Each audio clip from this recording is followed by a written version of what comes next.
Our UU faith has grown from seeds planted by our Unitarian and Universalist ancestors. From them, we've inherited a legacy of courage and compassion, finding new ways to live our values in trying times. These are the words of UU minister, Reverend Elizabeth Nguyen. As Unitarian Universalists, our journey is to transform the big and the small, to transform ourselves, and to transform the world. Universalism means no one is outside of the circle of love, and no one is disposable. We stubbornly seek out the spark of the divine in each other, no matter what. Interdependence means none of us is truly free until we are all free, and our thriving is bound up in the earth's thriving. We struggle for liberation from the violence of white supremacy, sexism, ableism, classism, and homophobia. Our covenants mean we make promises to our communities to honor love and justice above all else. Let's now hear some stories about how our forebears have lived these faith commitments in courageous ways.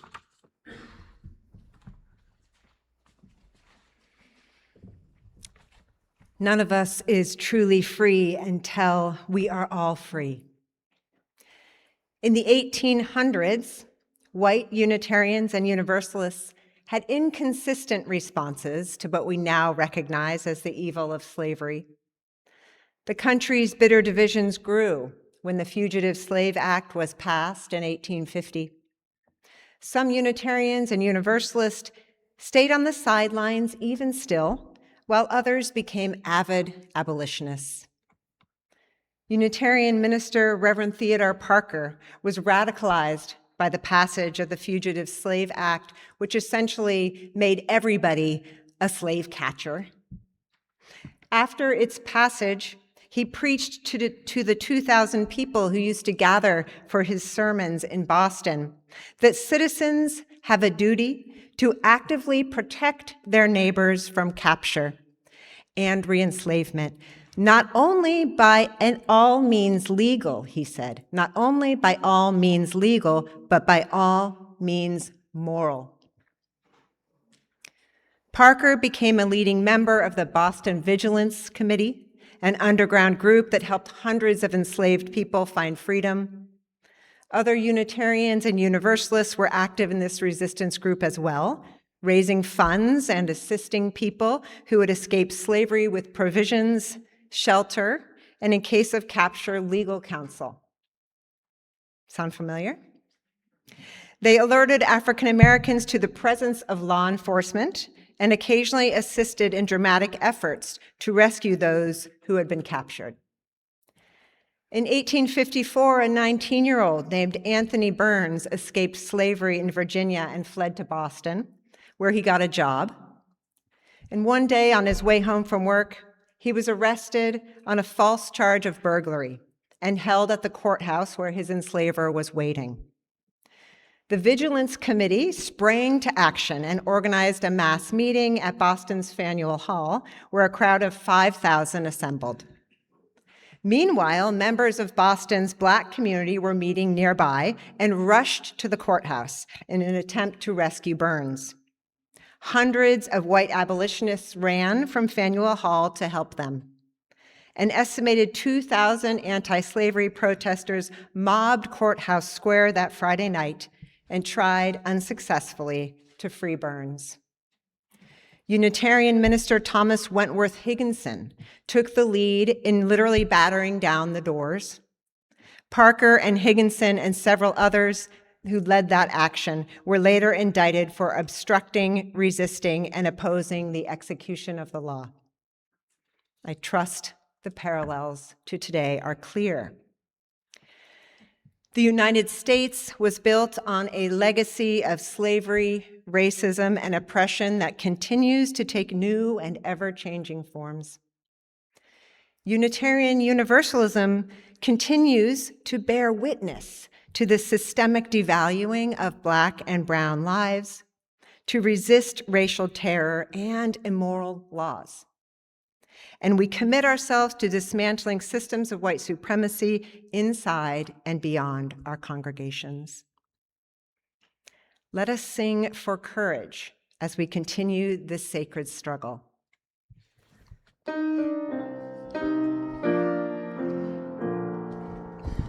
Courage, my friend, we do not walk alone.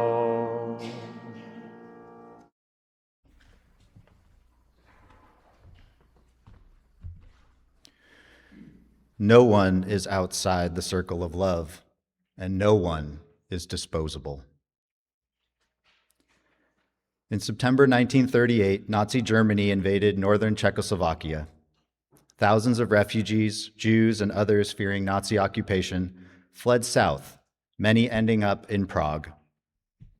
In January 1939, Unitarian minister Waite Still Sharp and his wife, Martha, could have turned down the request from the American Unitarian Association to leave their children and home and head to Prague to aid persecuted people.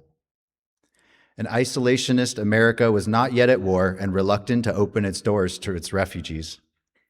17 others had declined the mission, but the Sharps said yes. Just weeks after their arrival in Czechoslovakia, the couple watched Hitler's troops march into Prague. They were shadowed by Gestapo agents. Their offices were ransacked, and they had to burn files to protect refugees' identities. The young couple narrowly escaped arrest by returning home in August. A year later, the Sharps returned to a second mission. They secured a trainload of condensed milk, in great demand to feed refugee babies in southern France. Working with various networks, the Sharps rescued an estimated 125 people, Jews, political dissidents, and others under threat as fascist armies spread across Europe. They also helped get food and other assistance to hundreds more in urgent need. The courageous ministries of Reverend Waite Still and Martha Sharp inspired the formation of the Unitarian Service Committee in 1940. And that connects to another story, a story about the UU Chalice, but you're going to have to wait until next Sunday to hear that one. As we draw inspiration from the Sharps for our own historical moment, let's sing together for courage.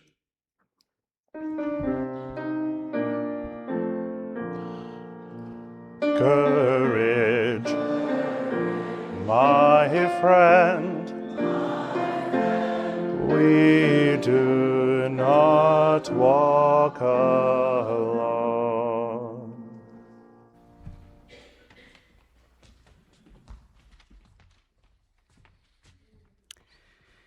We make promises to honor love and justice above all else.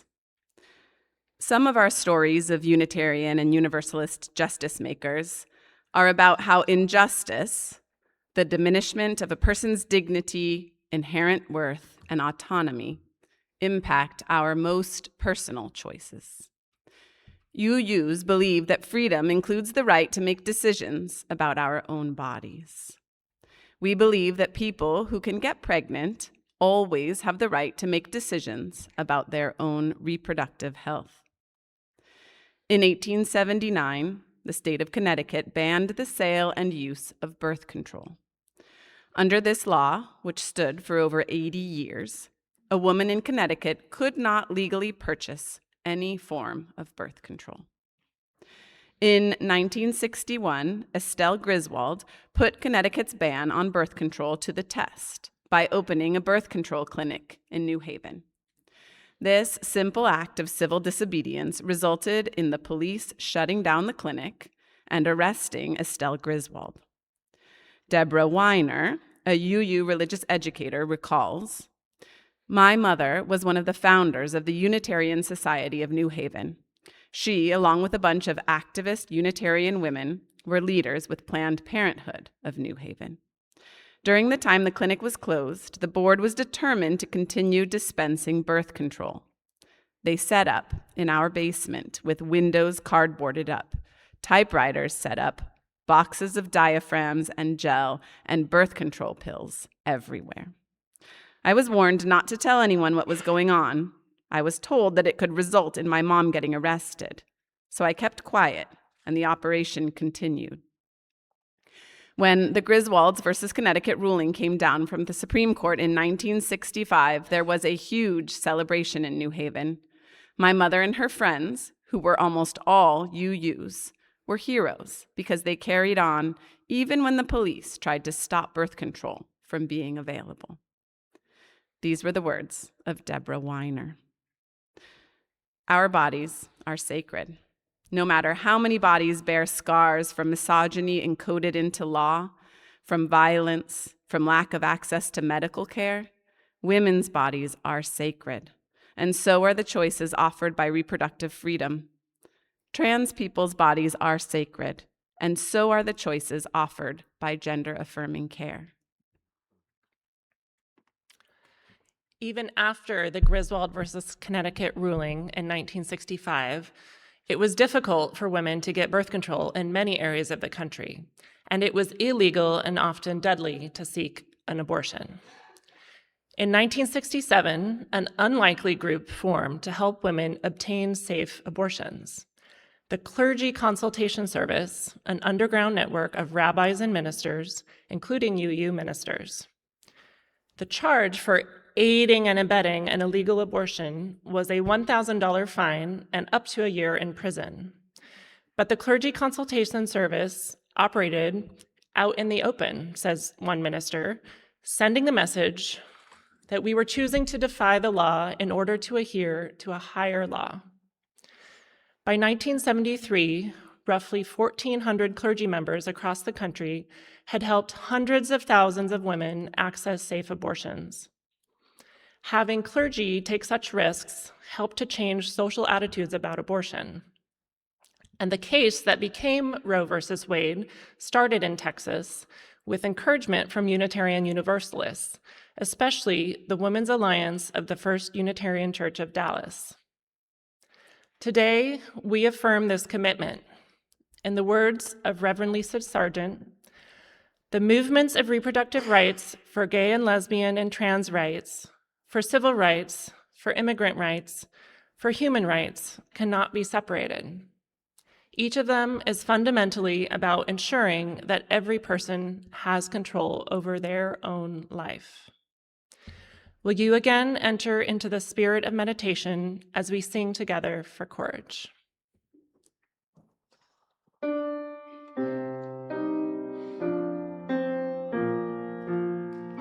Courage, my friend, we do not walk alone. No one is outside of the circle of love, and no one is disposable. In 1982, the Centers for Disease Control created the term AIDS, acquired immune deficiency syndrome, to describe an infection that was killing people. As the AIDS epidemic grew to claim the lives of tens of thousands each year, it became clear that AIDS was moving with particular force through the gay community. The response from both secular and religious voices was silence or outright condemnation. Many churches refused to hold funerals for gay men, and their families sometimes turned away from them too. Unitarian Universalist ministers were among the few clergy who entered the pastoral breach, grieving with and tending to the dying. One of them, Reverend Kim Crawford Harvey, recalls, "I conducted the early memorial services with the clear insight that the first victims of a massive shipwreck were just washing ashore, though I couldn't possibly have imagined the magnitude of the loss. Time and again, we stood facing the ocean and scattered the ashes of our dead into the wind."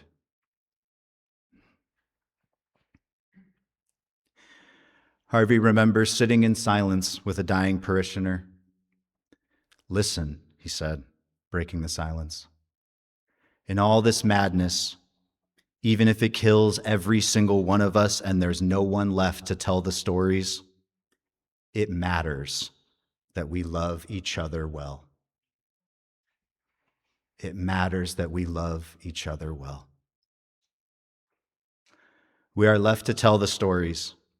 It matters that we continue to love each other well and that we make promises to honor, love, and justice. In our final story, we recognize yet again that none of us is truly free until we are all free. On Sunday, March 7th, 1965, Alabama state troopers attacked 600 unarmed protesters as they walked across the Edmund Pettus Bridge outside Selma, Alabama, in an attack that became known as Bloody Sunday. The following day, Reverend Dr. Martin Luther King Jr. called on clergy across the nation to come to Selma to witness the brutality and to bring national attention to the violence and injustice there and across the South. In his call to clergy, Dr. King wrote, "No American is without responsibility. The people of Selma will struggle on for the soul of the nation, but it is fitting that all America help to bear the burden. I call, therefore, on clergy of all faith, representatives of every part of the country, to join me for a minister's march. In this way, all America will testify to the fact that the struggle in Selma is for the survival of democracy everywhere in our land." The struggle in Minneapolis today is for the survival of democracy everywhere in our land. It is for the soul of our nation. So when the call went out to faith leaders to go to Minneapolis to witness and to march, UU ministers, as we've heard, responded in large numbers. I've heard between 100 and 200 UU ministers, as they did respond similarly in 1965. And just as happened in Selma, those who answered the call, going directly into the eye of today's storm, are coming back transformed by what they witnessed and experienced. Many will come back radicalized. Their prophetic words will no doubt make some members of their congregations uncomfortable, just as was the case in the 1960s. They will urge those of us who stayed behind to move out of our comfort zones, to lean into community and connection and faith so that we can be brave and powerful together. Are you ready? Yes, I'm ready. I'm ready. Two simple invitations to solidarity today before we wrap up. One of my colleagues has organized a love note tree, meaning that UU congregations in Minneapolis can be sort of sponsored or adopted by other congregations who want to send them love notes. Simple notes just saying, we're sending you love, we're sending you solidarity, and you are not alone in this moment. So I checked it out with our justice teams who liked the idea and signed us up for First Universalist Church of Minneapolis. So you'll find a note card in your order of service if you want to just write a little simple note of love to our UU siblings in Minneapolis. You don't have to do it now, you can if you want, but before you leave, you can drop these on the Justice Council table. There's a basket where you can put them in. If you are on Zoom and want to write a love note, please email what you would like to say to me, and I will put it on a card for you and include it. You can email it to rev.tovis@uusantarosa.org. I'll mail them. I'm planning to mail them on Wednesday when I'm here on Wednesday. So let's let them know about the connections that exist. While you were dropping off your love note on the justice table, help yourself to a whistle packet made by our sanctuary team. A whistle has our rapid response numbers and know your rights cards. Whistles, solidarity, and fierce love are our weapons of choice. Dear ones, let's be ready to use them. And let's take a deep breath together. I want to end with these words from Reverend Dr. Sophia Betancourt, who's the president of our National Association, who sent out a prayer to UUs yesterday. God of many names and one abundant love, we come with a spirit of gratitude, hearts broken open wide. Thank you for the visible, thriving, insistent power of everyday people. Thank you for a labor movement that has long taught us to right-size fear of the oppressor and lean instead into the sacred and unrelenting power of the people. Thank you for faith traditions that are rooted in love of neighbor, a love that calls us to care unflinchingly for one another and to respond when violence comes in all its forms. Help us prepare our resistance for the long haul. Inspire our disruption and keep us connected in these destabilizing times. Keep the strains of protest songs alive in our hearts for the coming weeks, months, and years. No one is getting left behind this time, they sang in Minnesota. No one is getting left behind this time. We will sing together until our songs are songs of victory and our children know themselves to be safe and whole. May it be so. Amen. And blessed be.